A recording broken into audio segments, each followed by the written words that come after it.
Numbers chapter 11. Now the people complained about their hardships in the hearing of the Lord.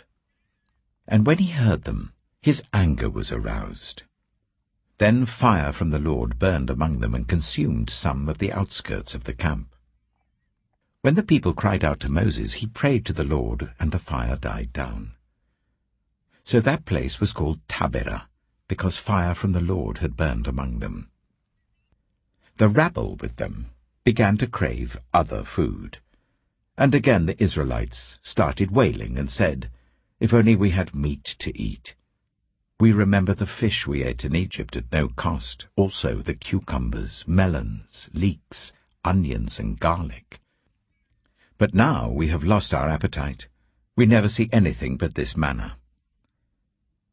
The manna was like coriander seed and looked like resin. The people went around gathering it and then ground it in a hand mill or crushed it in a mortar. They cooked it in a pot or made it into loaves, and it tasted like something made with olive oil. When the dew settled on the camp at night, the manna also came down. Moses heard the people of every family wailing at the entrance to their tents. The Lord became exceedingly angry, and Moses was troubled. He asked the Lord, "Why have you brought this trouble on your servant? What have I done to displease you, that you put the burden of all these people on me? Did I conceive all these people? Did I give them birth? Why do you tell me to carry them in my arms as a nurse carries an infant to the land you promised on oath to their ancestors? Where can I get meat for all these people? They keep wailing to me, 'Give us meat to eat.' I cannot carry all these people by myself. The burden is too heavy for me. If this is how you are going to treat me, please go ahead and kill me right now, if I have found favor in your eyes, and do not let me face my own ruin." The Lord said to Moses, "Bring me 70 of Israel's elders who are known to you as leaders and officials among the people. Make them come to the tent of meeting, that they may stand there with you. I will come down and speak with you there, and I will take some of the power of the Spirit that is on you and put it on them. They will share the burden of the people with you, so that you will not have to carry it alone. Tell the people, 'Consecrate yourselves in preparation for tomorrow, when you will eat meat.'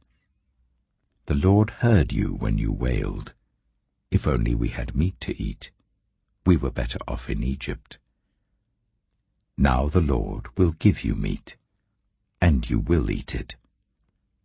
You will not eat it for just 1 day or 2 days or 5, 10, or 20 days, but for a whole month, until it comes out of your nostrils and you loathe it, because you have rejected the Lord who is among you, and have wailed before him, saying, 'Why did we ever leave Egypt?'" But Moses said, "Here I am among 600,000 men on foot, and you say, 'I will give them meat to eat for a whole month?' Would they have enough if flocks and herds were slaughtered for them? Would they have enough if all the fish in the sea were caught for them?" The Lord answered Moses, "Is the Lord's arm too short?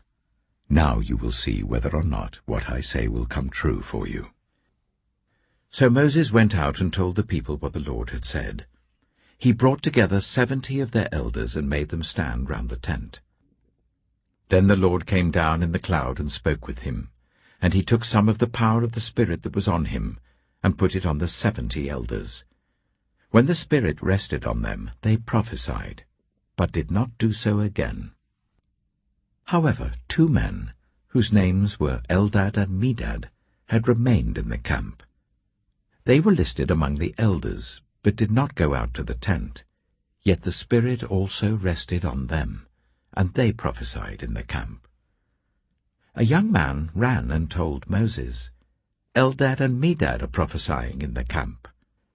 Joshua, son of Nun, who had been Moses' assistant since youth, spoke up and said, "Moses, my lord, stop them."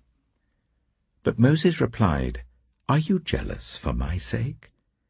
I wish that all the Lord's people were prophets, and that the Lord would put his Spirit on them. Then Moses and the elders of Israel returned to the camp. Now a wind went out from the Lord and drove quail in from the sea. It scattered them up to 2 cubits deep all round the camp, as far as a day's walk in any direction. All that day and night and all the next day the people went out and gathered quail. No one gathered less than 10 homers. Then they spread them out all around the camp. But while the meat was still between their teeth and before it could be consumed, the anger of the Lord burned against the people, and he struck them with a severe plague. Therefore the place was named Kibroth Hattaavah, because there they buried the people who had craved other food. From Kibroth Hattaavah the people travelled to Hazeroth and stayed there.